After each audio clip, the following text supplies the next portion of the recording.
So my name is Angel, and I've been watching you. You're my go-to YouTube videos every time I have a heartbreak or something That's happens. awesome. But I'd love to come to you in some happier times too. it is a happier Okay, time now. So good. actually, it's a flip question now. So because of your videos, most especially the ones wherein you have to cross out all the where you literally did the X, remove all the wrong persons just to find the right guy. So as soon as you meet a guy and he's not giving you what you want, he's showing you that he's low investment, he's flaky, he comes in and out of your life, you get rid of him. Because of that, I was able to find a relationship. I'm in a relationship right now, actually with an English guy as well, who looks like Jameson, I realized. so, so there's Very, very that. good. Well done. So he's very supportive. He really invests. If we fight, we talk about it. But before all that, I was really into like unrequited love and short-term relationships. And always from these relationships, I elicit feelings of like butterflies and all for a short term of time. But then with this boyfriend, I was in that moment, but we're like more than a year already. But I get the feeling, and I'm afraid that it might have dwindled a little, the butterflies and For everything. you or for him? For me to him. Okay. But he really puts me in a pedestal, which is great. But that's the thing, like, is it because I'm not so used to being in a long-term relationship? That's why I feel that way. So, Okay, yeah. well, this is a great question. Yeah, thank you. Look, firstly, the level of butterflies you have over the course of a relationship may fluctuate. What you don't want is a situation where it's just a downward trend. Right? It might be there's a month where you're busy, you're stressed, something's going on, and there's something that gets in the way of the two of you having the same desire, whatever. Those things happen, right? Especially over a course of many years or decades.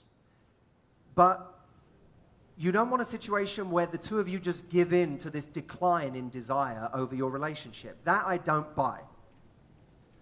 So what you have to do is be fairly self-aware and say, what is it about previous situations, or maybe even about the beginning of this relationship, that did create butterflies for me? What was that?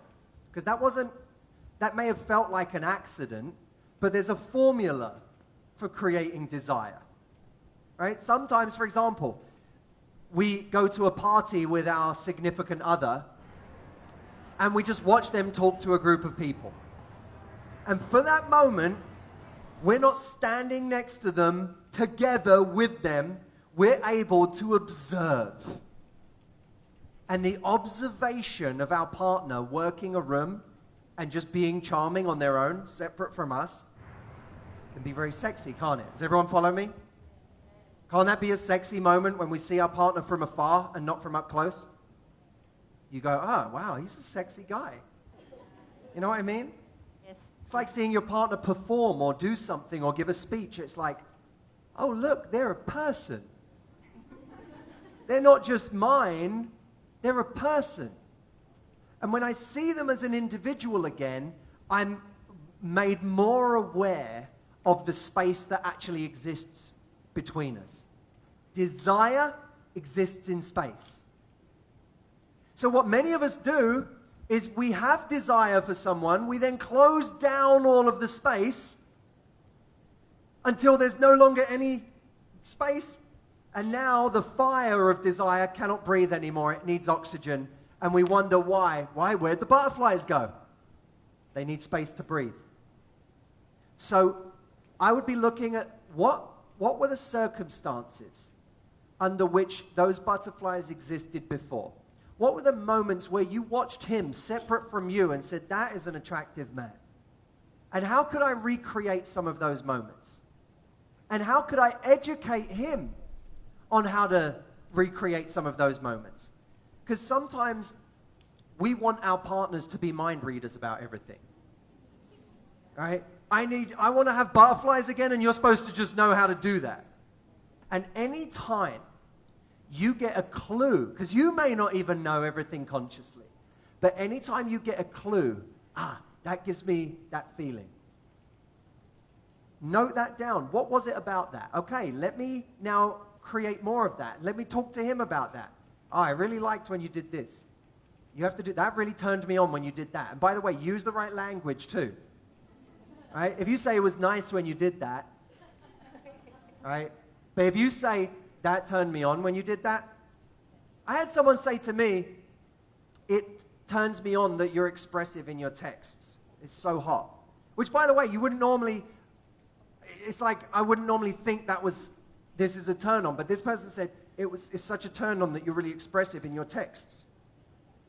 Well, as a man, when you hear that, you go, I'm going to be expressive in every single text I send now. If someone said it's really I think it's really nice that you are expressive. Yeah. It's a turn on. It's hot. You use desire language. Now you're creating something I want to do more of. Because guess what? He wants to turn you on. He wants to know how to do that in a better way.